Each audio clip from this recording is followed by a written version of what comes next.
Un tiburón en la balsa. No sé si fue mi sangre, pero un momento después había una revolución de tiburones alrededor de la balsa. Nunca había visto tantos. Nunca los había visto dar muestras de semejante voracidad. Saltaban como delfines persiguiendo, devorando peces junto a la borda. Atemorizado, me senté en el interior de la balsa y me puse a contemplar la masacre. La cosa ocurrió tan violentamente que no me di cuenta en qué momento el tiburón saltó fuera del agua, dio un fuerte coletazo y la balsa, tambaleante, se hundió en la espuma brillante. En medio del resplandor del maretazo que estalló contra la borda, alcancé a ver un relámpago metálico. Instintivamente agarré un remo y me puse a descargar el golpe de la muerte. Estaba seguro de que el tiburón se había metido en la balsa.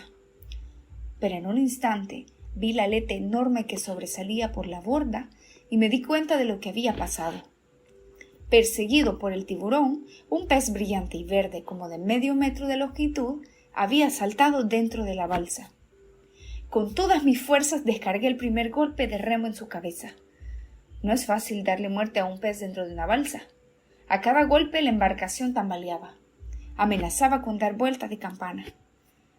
El momento era tremendamente peligroso. Necesitaba de todas mis fuerzas y de toda mi lucidez. Si descargaba los golpes alocadamente, la balsa podía voltearse. Yo había caído en un agua revuelta de tiburones hambrientos. Pero si no lo golpeaba con precisión, se me escapaba la presa. Estaba entre la vida y la muerte. O caía entre las fauces de los tiburones, o tenía 4 libras de pescado fresco para saciar mi hambre de 7 días. Me apoyé firmemente en la borda y descargué el segundo golpe. Sentí la madera del remo incrustarse en los huesos de la cabeza del pez. La balsa tambaleó. Los tiburones se sacudieron bajo el piso, pero yo estaba firmemente recostado en la borda. Cuando la embarcación recobró la estabilidad, el pez seguía vivo en el centro de la balsa. En la agonía, un pez puede saltar más alto y más lejos que nunca.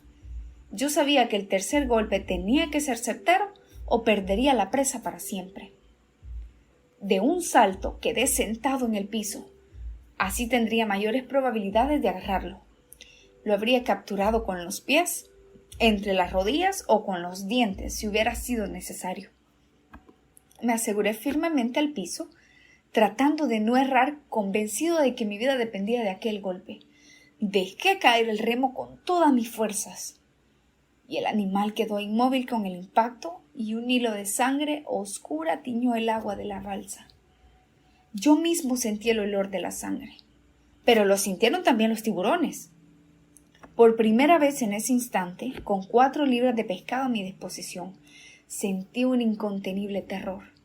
Enloquecidos por el olor de la sangre, los tiburones se lanzaban con todas sus fuerzas contra el piso. La balsa tambaleaba. Yo sabía que de un momento a otro podía dar la vuelta de campana. Sería cosa de un segundo.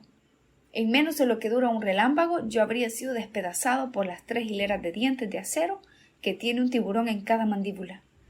Sin embargo, el apremio del hambre era entonces superior a todo.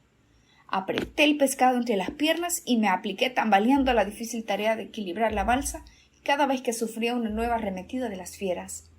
Aquello duró varios minutos. Cada vez que la embarcación se estabilizaba, yo echaba por la borda el agua sanguinolenta. Poco a poco la superficie quedó limpia y las fieras se aplacaron. Pero debía cuidarme.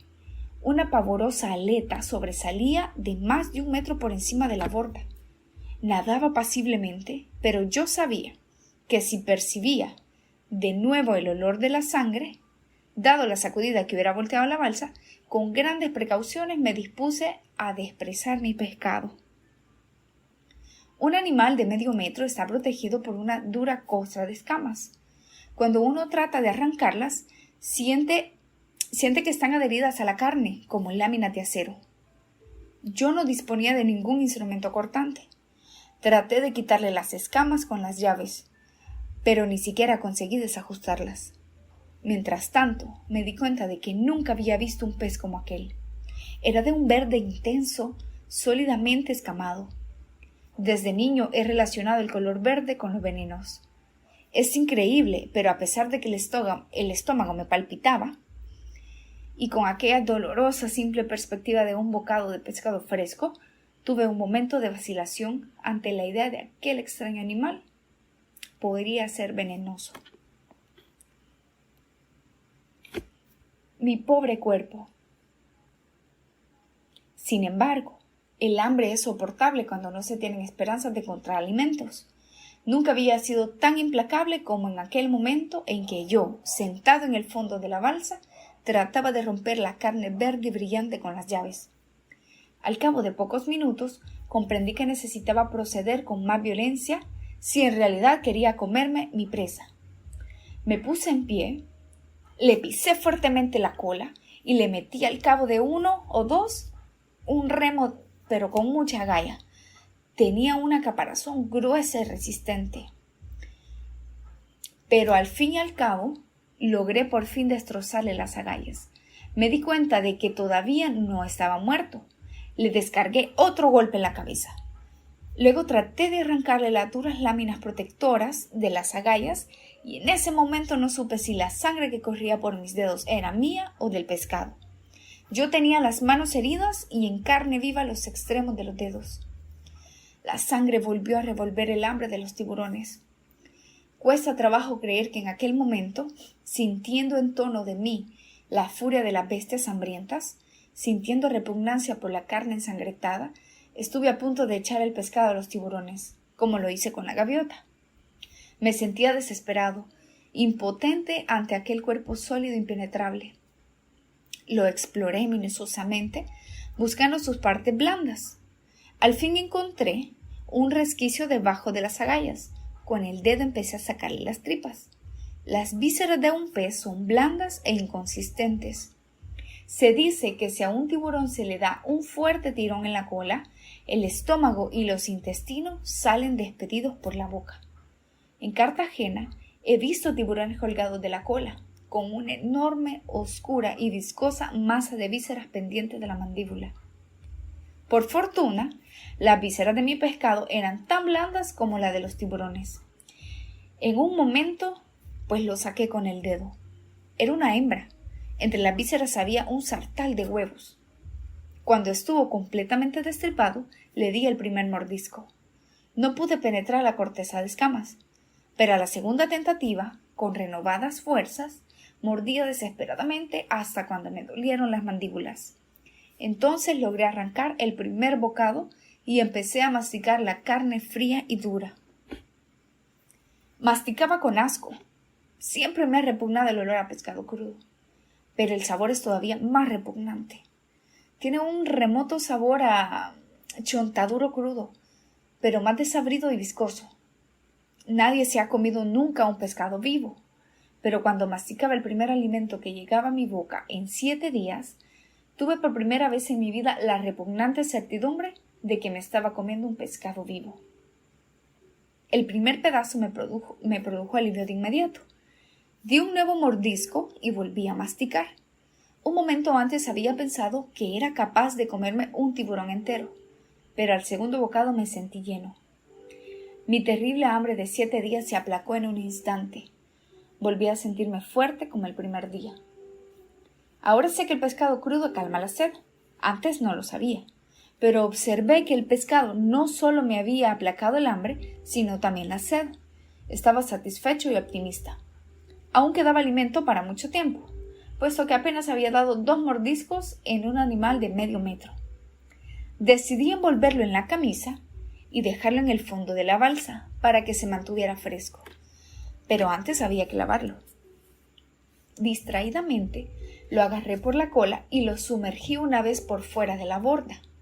Pero la sangre estaba coagulada entre las escamas. Había que estregarlo. Ingenuamente volví a sumergirlo, y entonces fue cuando sentí la embestida y el violento tabletazo de las mandíbulas del tiburón.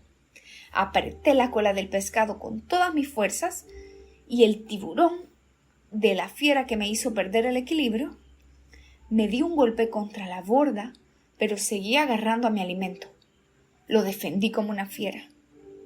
No pensé en esa fracción de segundo de que un nuevo mordisco del tiburón podía arrancarme el brazo desde el hombro.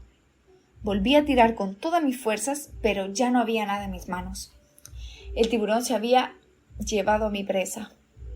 Enfurecido, loco de desesperación y de rabia, agarré entonces un remo y descargué un golpe tremendo en la cabeza del tiburón. Cuando volvió a pasar junto a la borda, la fiera dio un salto. Se volvió furiosamente y de un solo mordisco, seco y violento, despedazó y se tragó la mitad del remo. Capítulo 9. Comienza a cambiar el color del agua. Con el remo roto, desesperado por la furia, seguí golpeando el agua. Tenía necesidad de vengarme de los tiburones que me habían arrebatado de las manos el único alimento de que disponía. Iban a ser las 5 de la tarde de mi 7º día en el mar. Dentro de un momento vendrían los tiburones en masa. Yo me sentía fuerte con los 2 pedazos que logré comer, y la ira ocasionada por la pérdida del resto de pescado me daba un extraño ánimo para luchar. Había 2 remos más en la balsa.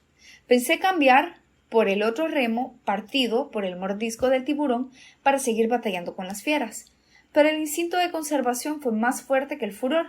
Pensé que podría perder los otros remos y no sabía en qué momento podía necesitarlos. El anochecer fue igual al de todos los días, pero la noche fue más oscura. El mar estaba borrascoso. Amenazaba lluvia. Pensando en que de un momento a otro podía disponer de agua potable, me quité los zapatos y la camisa para tener dónde recogerla. Era lo que en tierra firme se llama una noche de perros. En el mar debe llamarse una noche de tiburones. Antes de las 9 empezó a soplar el viento helado. Traté de resistir en el fondo de la balsa, pero no fue posible. El frío me penetraba hasta el fondo de los huesos, y tuve que ponerme la camisa y los zapatos, y resignarme a la idea de que la lluvia que me tomara por sorpresa, no tendría en qué recoger el agua. El oleaje era más fuerte que en la tarde del 28 de febrero, día del accidente. La balsa parecía una cáscara en el mar picado y sucio.